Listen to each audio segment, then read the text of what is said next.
Since Repair Clinic encourages you to perform this repair safely, a warning icon will appear when you should use caution.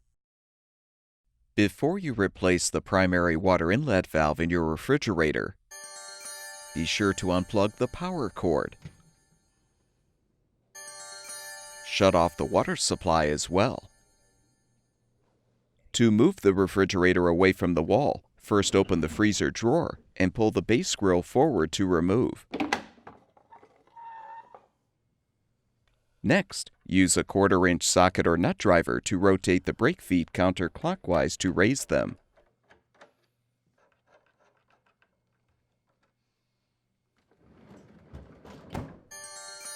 You can now roll the appliance forward. Use the 1/4-inch socket or nut driver to unthread all of the screws to release the lower rear access panel.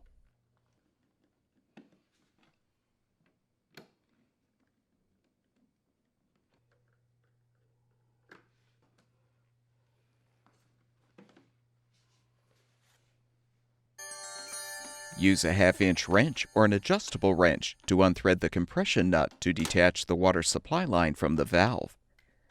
Be prepared for some water to spill. Next, unthread the 2 mounting screws, securing the inlet valve bracket to the frame.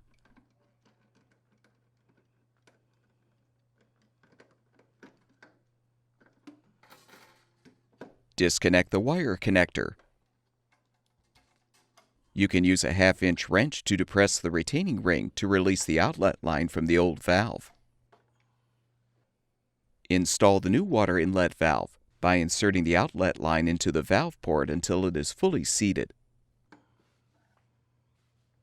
Connect the wire connector to the solenoid terminals.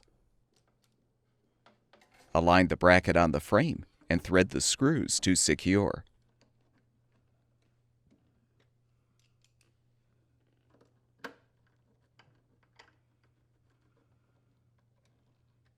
Attach the water supply line to the valve by threading the compression nut.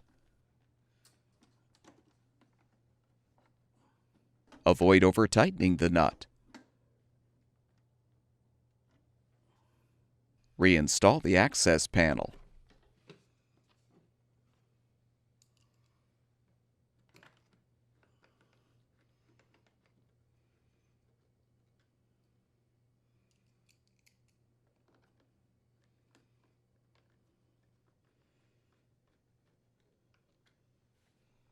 Push the refrigerator back against the wall and lower the front leveling legs until they are in contact with the floor.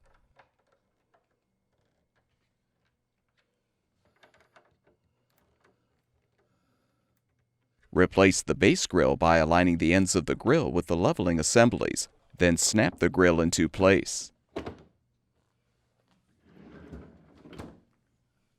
Turn the water supply back on. Plug the power cord back in, and your refrigerator should be ready for use.